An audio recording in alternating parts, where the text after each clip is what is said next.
Good morning, students. Solve problem number 11, page number 91. Following is the balance sheet on 1st April 2019 and receipt and payment account of Dayanand Library, Ambazogai. You are required to prepare income and expenditure account of the year ended 31st March 2020 and balance sheet as on that date. नेहमीप्रमाणे आपल्याला दोन account तयार करून घ्यायचे, income and expenditure account आणि balance sheet. सर्वप्रथम त्या ठिकाणी त्या संस्थेचं नाव टाकायचं आहे. In the books of Dayanand library Ambajogai, income and expenditure account for the year ended 31st March 20. Debit बाजूला एक्सपेंडिचर, क्रेडिट बाजूला इन्कम. त्यानंतर बॅलन्स शीट नेहमीप्रमाणे उजव्या बाजूला ॲसेट्स आणि डाव्या बाजूला लायबिलिटीज. आपण गणित सोडवायला सुरुवात करू. ॲडजस्टमेंट पाहून घ्या.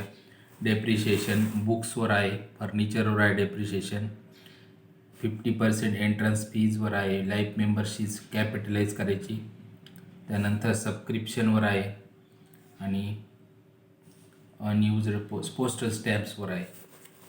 आपण सुरू करूया मांडायला. ओपनिंग बॅलन्स शीट दिलेले आहे पहा.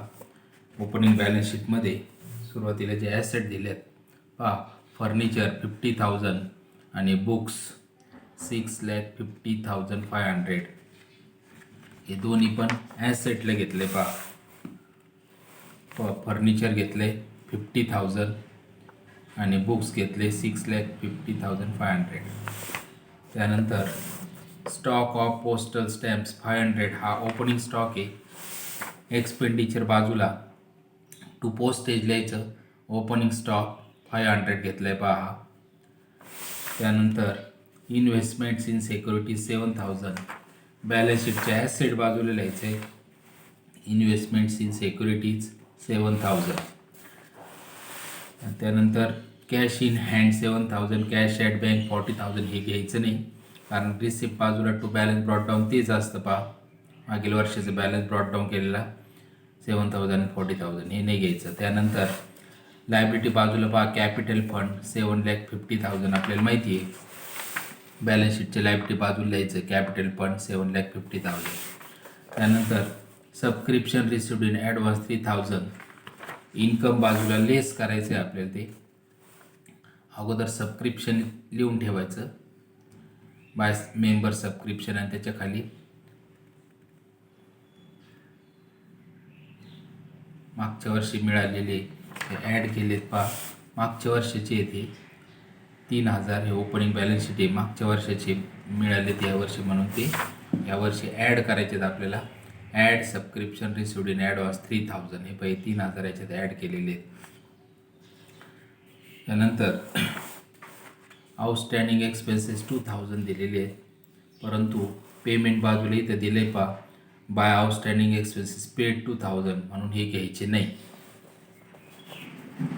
हे 2,000 दिलेत परंतु इथे पेड केलेले म्हणून ते घ्यायचे नाही. त्यानंतर आता आपण पेमेंट बाजू मांडायला सुरुवात करू. पेमेंट बाजूला पहा, बाय सॅलरीज 24,000. एक्सपेंडिचर बाजूला घ्यायचं आहे, टू सॅलरीज 24,000. त्यानंतर by purchase of postal stamps 1,500. Expenditure बाजूला लिहिलेले आपण ओपनिंग स्टॉक पोस्टेजचा, तर त्याच्यात ॲड करायचं, ॲड परचेसेस 1,500. त्यानंतर by books purchase on 1st October 19 1 lakh. Books आपण ओपनिंग बॅलन्स घेतलेला आहे पहा, 6,50,500 ॲसेटला, त्याच्यात ॲड करायचे, ॲड परचेस हा बॅलन्स शीटच्या ॲसेटला ॲड केलेले आहेत. Add purchase 1 lakh. ऑक्टोबरला खरेदी केलेली आहे, फक्त लक्षात ठेवायचं त्याच्यावर डेप्रिशिएशनसाठी. त्यानंतर हे घ्यायचं नाही, आउटस्टँडिंग एक्सपेन्सेस पेड केलेले आहेत. त्यानंतर by investment in fix deposit 50,000 ॲसेटला लिहायचं आहे. बॅलन्स शीटच्या ॲसेटला इन्व्हेस्टमेंट इन फिक्स डिपॉझिट 50,000. त्यानंतर बाय फर्निचर 30,000. 1 जुलैला खरेदी केलेले आहे पहा, डेप्रिशिएशन इन याच्यावर. फर्निचर ॲसेटला लिहिलेले आहे आपण ओपनिंग बॅलन्स, त्याच्यात ॲड करायचं, ॲड परचेसेस 30,000. त्यानंतर by printing and stationery 6,000. By rent 18,000. हे दोन्ही पण एक्सपेंडिचर बाजूला घ्यायचे पहा. To rent, to printing and stationery आणि टू रेंट ही इथे घेतलेली एक्सपेंडिचर बाजूला. त्यानंतर बॅलन्स कॅरीड डाऊन, कॅश 9,500 आणि बँक 43,000. बॅलन्स शीटच्या ॲसेट बाजूला लिहायचं पहा. बॅलन्स शीटच्या ॲसेट बाजूला लिहिलेले cash in hand 9,500, cash at bank 43,000. Payment बाजू संपली. आता रिसिप्ट बाजू पहा. रिसिप्ट बाजूचा टू बॅलन्स ब्रॉड डाऊन घ्यायचा नाही, कॅश आणि बँक, कारण तोच इकडं कॅरीड डाऊनचा इथं ब्रॉड डाऊन असतो मागील वर्षाचा. To member subscription 1,80,000. इन्कम बाजूला लिहायचे पहा. By member subscription 1,80,000. त्यानंतर टू एंट्रन्स फी 30,000. याच्यावर ॲडजस्टमेंट आहे. इन्कम बाजूला लिहायचं. By entrance fee 30,000. इथे एक वेळ सोडायची आहे. त्यानंतर to sale of old newspapers 2,000. Income बाजूलाच. To hire of lecture hall 10,000. Income बाजूला. To interest on securities 5,000. Income बाजूलाच. सर्व इन्कम बाजूला लिहिलेले आहे पहा. Sale of old newspapers, hire of lecture hall, interest on securities. ते इथं पुस्तकामध्ये 10,000 झालेले, ते 5,000 करून घ्या. त्यानंतर to life membership fees 10,000. Life membership fees तुम्हाला लायबिलिटी बाजूला लिहायचं आहे. लाईफ मेंबरशिप फीज हे 10,000 लायबिलिटी बाजूला लिहायचं आहे किंवा कॅपिटल फंडमध्ये ॲड करायचं. रिसिप्ट आणि पेमेंट संपल्यानंतर ॲडजस्टमेंट सुरू आहे पहा. Depreciation on books at 10% per ॲम. बुक्सवर डेप्रिशिएशन आहे 10%. आपल्याला नोट्समध्ये काढून दिले पाहिजे, लक्ष द्या. पहिल्यांदा 10% ओपनिंग बॅलन्स आहे 6,50,500 वर 10% काढलं, इथे येतील 65,050. त्यानंतर 1,00,000ची खरेदी केलेली आहेत. ऑक्टोबरला खरेदी केलेली आहेत पहा हे पुस्तकं. 10% आणि 6 महिन्याचं घ्यायचं. मग 1,00,000 गुणिले 10/100 केलं. 10% काढले तर 10,000 येतील. 7 महिन्याचे 6/12 म्हणजे 10,000ची निम्म हे 5,000. हे 65,050 आणि हे 70,050चं डेप्रिशिएशन बुक्सवर आहे. हे त्या ठिकाणी बुक्सवर डेप्रिशिएशन लेस करायचं. पाहिजे बुक्स लिहिलेले आहे. हे वजा केले डेप्रिशिएशन 70,050. त्यानंतर याचं सेकंड इफेक्ट माहिती आहे आपल्याला. एक्सपेंडिचर बाजूला टू डेप्रिशिएशन ऑन बुक्स 70,050. त्यानंतर दुसरं आहे depreciation on furniture at 8.5% per am. 8.5%. बऱ्याच मुलांना 8.5% काढता येत नाही, पाहते, लक्ष द्या. आता पहिल्यांदा फर्निचर ओपनिंग बॅलन्स 50,000 आहे. 50,000वर 8.5% काढायचं आहे. कसं काढायचं 8.5% पाहिजे काढून दिले. 50,000 गुणिले अगोदर 8% काढून घेऊ आपण. 50,000 गुणिले 8% काढू आधी, म्हणजे 8/100 केले. हे 2 शून्य गेले, हे 2 शून्य गेले. 500 गुणिले 8 म्हणजे किती आले 4,000. 8% झाले. आता अर्धा टक्का राहिला. अर्धा टक्का कसं काढायचा, याचे 2 पॉईंट कट केले काही 500 ना, हे 1% असतं. मग याच्या आपल्याला अर्धा म्हणजे 500चे निम्म करायचं 250. हे झाले अर्धा टक्का. हे 8 आणि हे अर्धा 8.5 झाले पहा. 4,000 आणि हे 250. 4,250 पहा पुस्तकात इथं काढून दाखवलेले आहेत.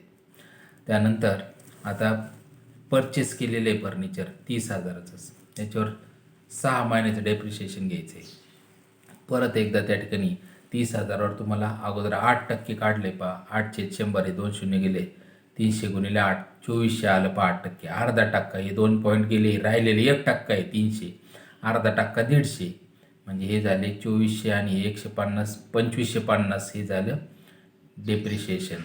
आता याच्यावरती आपल्याला 9 महिन्याचं कॅल्क्युलेशन करायचं. 2,550 गुणिले 9/12. 3 त्रिक 9 3 चौक 12. 4ने जर याला भागलं तर 637.50 येतं. 637.50ला 3ने गुणायचं पहा. 3ने गुणल्यानंतर 1,912.50 येतं. तर 1,912च घेतलेले. 1,913 जरी घेतलं असतं तरी चाललं असतं. हे घेतले पहा त्यांनी 1,912. हे 10% 8.5%नी, हे 8.5%नीच आहे, परंतु 6 महिन्याचे टोटल आलं 6,162. हे वजा करायचं फर्निचरमधून. फर्निचरमधून वजा केलेले इथं डेप्रिशिएशन 6,162. त्याचा सेकंड इफेक्ट घेतला इथं. एक्सपेंडिचर बाजूला to depreciation on furniture 6162 total बाहेर घेतली. संपले. ॲडजस्टमेंट पुढच्या दोन डेप्रिशिएशनचे झाल्यानंतर 50% एंट्रन्स फीज अँड होल म्हणजे संपूर्ण amount of life membership fees should be capitalise. Entrance fees पूर्ण आणि लाईफ मेंबरशिप कॅपिटलाइज म्हणजे आपण लायब्ररीला लिहून ठेवलेले आहे कॅपिटल फंडमध्ये ॲड केलेले. फक्त 50% entrance fee entrance fee income बाजूला लिहिलेले 30,000च्या 50% 15,000 लेस 50% कॅपिटलाइज. 30मधून 15 गेले 15 आणि लायब्ररी बाजूला सेकंड इफेक्ट कॅपिटल फंडमध्ये ॲड 50% एंट्रन्स फीज ही घेतली 15,000 आणि लाईफ मेंबरशिप फीजचं केलेलंच आहे आपण इथे ॲड. त्यानंतर adjustment number 4 library had 2,000 members paying subscription ₹100 इच. या ग्रंथालयामध्ये 2,000 मेंबर आहे आणि प्रत्येकजण वर्गणी किती देतो ₹100. 2,000 गुणिले 100 केलं तर 2 लाख येतील, बरोबर आहे. आणि आता इन्कम बाजूला पहिल्यांदा 1,80,000 दिले, मागील वर्षाची वर्गणी 3 म्हणजे 1 लाख. हे 1,80,000 दिलेले इन्कम बाजूला. त्यानंतर 3,000 ॲडव्हान्स आलेले म्हणजे 1,83,000 झाले. आणि इथं वर्गणी इथे 2,000 गुणिले 100 किती आलं 2 लाख. इथं 2 लाख आलं आणि इथे 1,83,000 म्हणजे अजून किती वर्गणी येणार आहे 17,000. 2 लाखातून 1,83,000 वजा करा 17,000 वर्गणी येणार आहे म्हणून ती ॲड करायची. इन्कम बाजूला add outstanding subscription for current year आहे 17,000 मिळवले. ची टोटल बाहेर घेतली 2 लाख आणि वर्गणी येणार आहे ॲसेट बाजूला आउटस्टँडिंग सबस्क्रिप्शन 17,000. अशा पद्धतीने ते समजून घेतले. त्यानंतर एक राहिले the value of unused postal stamps was ₹200. म्हणजे स्टॅम्प्सचे शिल्लक राहिले ₹200.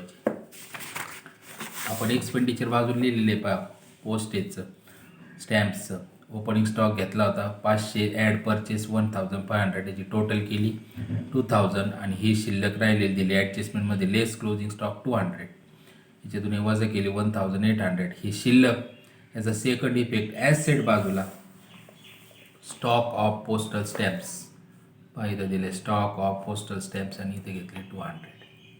पूर्ण गणित आपले झालेले. फक्त आता बेरचा करायच्या नेहमीप्रमाणे कोणती टोटल जास्त येते 2,32,000 2,32,000. त्यानंतर एक्सपेंडिचरची 24,000पासून 76,212पर्यंत बेरीज करा आणि ती बेरीज केल्यानंतर या 2,32,000मधून वजा करा. जो फरक येईल त्याला म्हणायचं to surplus. Excess of income over expenditure तो येतो 1,05,988. हा सरप्लस आपल्याला लायबिलिटी बाजूला कॅपिटल फंडमध्ये ॲड करायचा. ॲड सरप्लस हे इथे ॲड केलेलं आहे 1,05,988 आणि ही टोटल बाहेर घ्यायची. बॅलन्स शीट टॅली होतं 8,80,988. अशा पद्धतीने हे गणितसुद्धा आपण संपवलं आहे. नीट लक्ष द्यायचं आहे. आता हे जे प्रॉब्लेम आहे शेवटचे व्यवस्थित आपल्याला समजले पाहिजे. 2-3 वेळा व्हिडिओ पाहायचा. नोट्ससुद्धा काढून घ्या.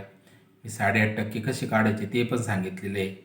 2-3 वेळा व्हिडिओ पाहिल्यानंतर वहीमध्ये व्यवस्थित लिहून घ्यायचं. उदाहरण लिहा, उत्तर लिहा आणि चॅनलला सबस्क्राईब करा. बरेच जण पाहत नाहीत व्हिडिओ. आपला आता दुसरा टॉपिक हा महत्त्वाचा आहे. हा पण होतो आहे सुरू आहे अर्धा झाला आहे. तर सगळ्यांनी चॅनलला सबस्क्राईब केलं पाहिजे.